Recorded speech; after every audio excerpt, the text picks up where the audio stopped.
বলেন জয় বাংলা। মন্ত্রী শেখ হাসিনা রাষ্ট্রপতির কাছে পদত্যাগপত্র জমা দিয়েছেন। চুপ্পু হাসিনা গোপন ফোনালাপ। লন্ডনের এক অভিজাত হাসপাতালের নিভৃত কক্ষ থেকে ভারত মহাসাগর পেরিয়ে সরাসরি দিল্লির এক গোপন আস্তানায় আদান প্রদান হওয়া মাত্র কয়েকটি মিনিটের অডিও কল।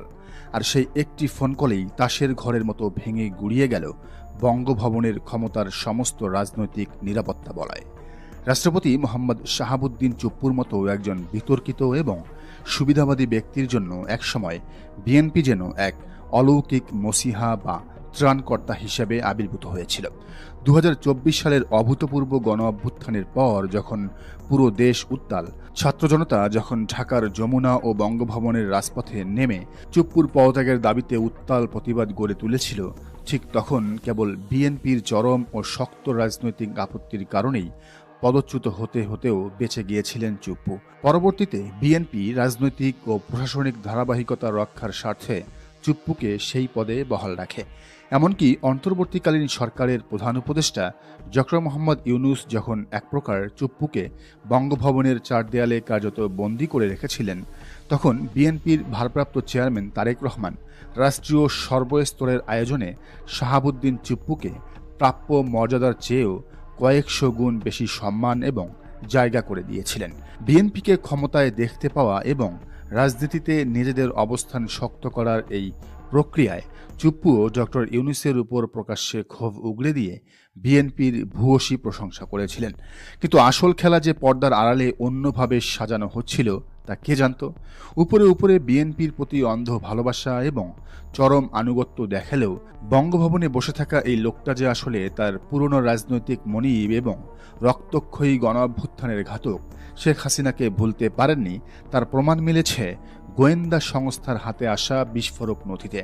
সম্প্রতি চিকিৎসার দোহাই দিয়ে বিএনপি ও প্রশাসনের সবুজ সংকেতে চুপ্পু যখন লন্ডনে যান, ঠিক তখনই নিভৃতে বসে ভারতে পলাতক সাবেক প্রধানমন্ত্রী শেখ হাসিনার সাথে ঘণ্টার পর ঘণ্টা গোপন টেলিফোন সংলাপে মেতে ওঠেন তিনি। রাষ্ট্রদ্রোহিতার এই চাঞ্চল্যকর তথ্য ও ফোন কলের রেকর্ড দেশের শীর্ষ গোয়েন্দা সংস্থা সরাসরি বিএনপির উচ্চ পর্যায়ে পৌঁছানো মাত্রই রাজনীতির সমীকরণ মুহূর্তের মধ্যেই ওলটপালট হয়ে যায়। পিলে চমকে যান তারেক রহমান। বিএনপির যে সমর্থকরা এতদিন দলীয় সিদ্ধান্তে দাঁত কামড়ে চুপ্পুর রাষ্ট্রপতি পদ মেনে নিয়েছিলেন, তাদের সেই ধৈর্যের বাঁধ অবশেষে ভেঙেছে। বিএনপি নেতৃত্ব এবার এক চুলো ছাড় না দিয়ে শাহাবুদ্দিন চুপ্পুকে বঙ্গভবন থেকে চিরতরে ছুঁড়ে ফেলার চূড়ান্ত সিদ্ধান্ত গ্রহণ করেছেন। এমনকি চুপ্পুর এই পদত্যাগের পর তাকে অ্যারেস্ট করে জেলে ভরা হতে পারে, কারণ ইতিপূর্বে ফ্যাসিবাদের সহযোগী হিসেবে তিনি বিরোধী দল দমনে নানা ভূমিকা পালন করেছিলেন। দুদকের পরিচালক থাকা অবস্থায় তিনি খালেদা জিয়ার বিরুদ্ধে দুর্নীতির অভিযোগও এনেছিলেন। এমনকি ইসলামী ব্যাংক দখল করে এস আলমের হাতে তুলে দেওয়ার ক্ষেত্রেও প্রধান ভূমিকায় অবতীর্ণ হয়েছিলেন ইসলামী ব্যাংকের এক সময়ের পরিচালক শাহাবুদ্দিন চুপ্পু। শেখ হাসিনার সাথে ফোন কল ছাড়াও ঐতিহাসিক এই পদত্যাগ বা উচ্ছেদের নেপথ্যে উঠে এসেছে 5টি বিস্ফোরক এবং মহা সংবেদনশীল কারণ। প্রথম কারণ, গণ অভ্যুত্থান পূর্ববর্তী সর্বশেষ শীর্ষ ক্ষতিকর বলয়।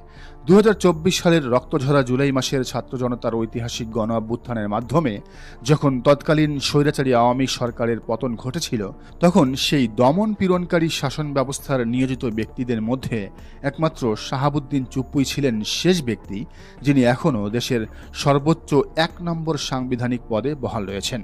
পরিবর্তিত এই বিপ্লব পরবর্তী রাজনৈতিক প্রেক্ষাপটে হাজারো শহীদের রক্তের উপর দাঁড়িয়ে থাকা একটি দেশে সাবেক স্বৈরাচারের 1 নম্বর দোসরকে রাষ্ট্রের সর্বোচ্চ পদে বসিয়ে রাখা কেবল একটি বড় ধরনের নিরাপত্তাহীনতাই ছিল না, বরং গণ অভ্যুত্থানের চেতনার মুখে এক চূড়ান্ত উপহাস হয়ে দাঁড়িয়েছিল। ফলে তাকে আর এক মুহূর্ত সাংবিধানিক প্রধানের আসনে রাখা সমীচীন বা নিরাপদ নয় বলে একমত হয়েছে পুরো রাজনৈতিক শিবির। দ্বিতীয় কারণ, দণ্ডপ্রাপ্ত পলাতক আসামি শেখ হাসিনার সাথে গোপন ফোনালাপ।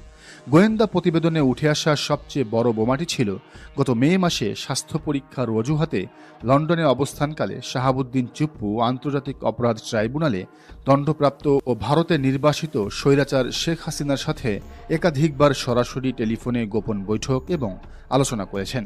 সেখানে দেশের বর্তমান সরকার, বিএনপি এবং রাজনৈতিক স্থিতিশীলতা বিনষ্ট করার জন্য ষড়যন্ত্রমূলক নীল নকশা আঁকা হয়েছিল। তারেক রহমানকে কিভাবে গদি থেকে নামানো যায় সেই কথাও উঠে এসেছে এই ফোনালাপে।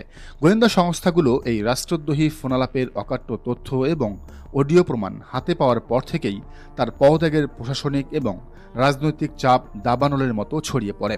তৃতীয় কারণ, পুরনো রাজনৈতিক চক্রান্ত এবং যোগাযোগ পুনর্স্থাপন।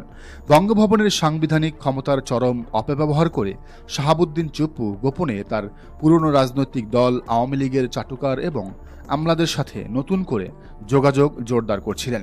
প্রশাসন, সেনাবাহিনী এবং আইনশৃঙ্খলা বাহিনীর ভেতরে থাকা স্বৈরাচার শেখ হাসিনার দোসরদের উস্কে দিয়ে পুনরায় একটি রাজনৈতিক অক্ষ তৈরি করার চেষ্টা করছিলেন তিনি।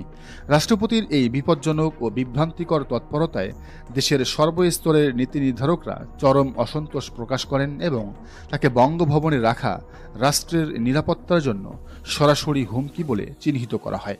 চতুর্থ কারণ, শেখ হাসিনার ডিসেম্বর মিশন এবং ভারতের ভূরাজনৈতিক ষড়যন্ত্র। সম্প্রতি ভারতে অবস্থানরত শেখ হাসিনা চলতি বছরের ডিসেম্বরেই যে কোনো মূল্যে বাংলাদেশে ফিরে আসার হুঙ্কার দেওয়ায় রাজনৈতিক ময়দান চরম থমথমে ও সংবেদনশীল হয়ে ওঠে। গোয়েন্দা সূত্রের খবর, ডিসেম্বরে দেশে বড় ধরনের বিশৃঙ্খলা সৃষ্টি করে চুপ্পুকে দিয়ে জরুরি অবস্থা বা এমার্জেন্সি জারি করানোর এক ভয়ঙ্কর ও আন্তর্জাতিক চাল তৈরি করা হয়েছিল।